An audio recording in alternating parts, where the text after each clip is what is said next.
পর্যায়ে কবি জহিরুল ইসলামের চর্যা পুঁথি পরিবেশনের চেষ্টা করব। আছেন যত সুধীজন এই না সমাবেশে, শোনাবো ভাষার কথা আমি ভালোবেসে। নয় কোনো রাজা রানী রাজ্যপাটের ভুল, শোনাবো ভাষার কথা সৃষ্টি আদিমূল। বাংলা ভাষার গোপন ভাণ্ডার নেপালে রক্ষিত, চর্যাপদের সেই কবিতা ছিল যে সঙ্গীত। বলি সেই কথায় আজ, বলি সেই কথায় আজ বঙ্গ সমাজ পাল রাজা শাসিত। শিল্পে ছিল সুবর্ণ দিনকে ছিল অমিত সময় সপ্ত শত, সময় সপ্ত শত গুটি কতক সিদ্ধাচার্য মিলে আনেন তুলে বর্ণমালা সাহিত্যের মিছিলে রচেন চর্যা গীতি। রচেন চর্যা গীতি কি সম্প্রীতি জীবনেরও গল্প, সেসব কথা জানেন মানুষ অতিশয় অল্প। শোনেন বলছি খুলে, শোনেন শোনেন বলছি খুলে দুলে দুলে, আমি জহিরুল, ক্ষমা করবেন বিবরণে যদি করি ভুল।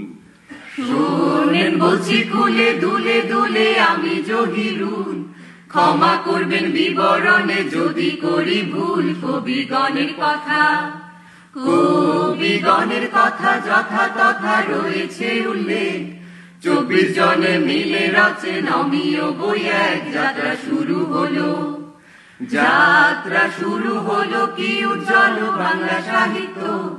লুইকান ঘোড়া নেচে নেচে গাইতো যে নিত্য। একজন ছিলেন নারী, একজন ছিলেন নারী, একজন ছিলেন নারী সিদ্ধাচারী কুকুরি পানাম।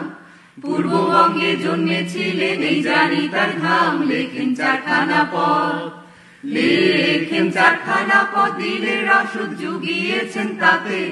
শ্বশুর ঘুমে মধু জাগে, চোরেলো মাঝরাতে চিত্রকল্প কি যে, চিত্রকল্প কি যে লেখেন নিজে সমাজের কাহিনী।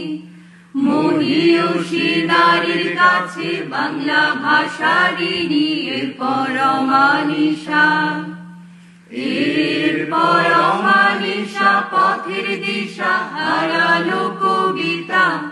সেন রাজারা জেলে দিলেন গনগনে এক চিতা। সারা বঙ্গদেশে, সারা বঙ্গদেশে অবশেষে পতন হলো পাল।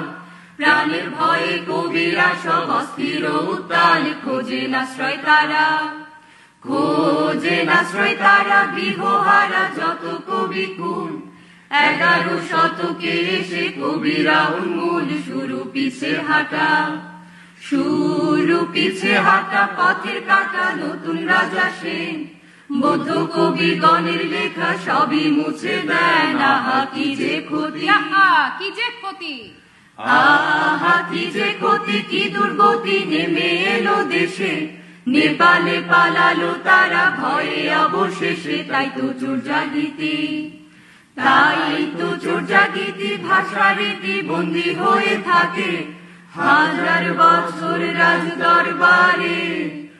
অন্ধকার এক তাকে শেষে পেলেন খুঁজে, শেষে পেলেন খুঁজে। জেনে বুঝে করেন তাকে বের। হরপ্রসাদ শাস্ত্রী মেটান বিবাদ দ্বন্দ্বের 1907 সালে। 1907 সালে আলোর প্রাতে তুলে ধরেন তিনি। তাই তো আদি বাংলা কাব্য চর্যা গীতি চিনি হলো শেষ কাহিনী। এরপর এক লম্বা সময় ছিল অন্ধকার, হয়নি লেখা গান কবিতা দীর্ঘ সময়। আর অন্ধকারের সেই কথাও জানা প্রয়োজন, সময় পেলে আবার এসে করিব বর্ণন।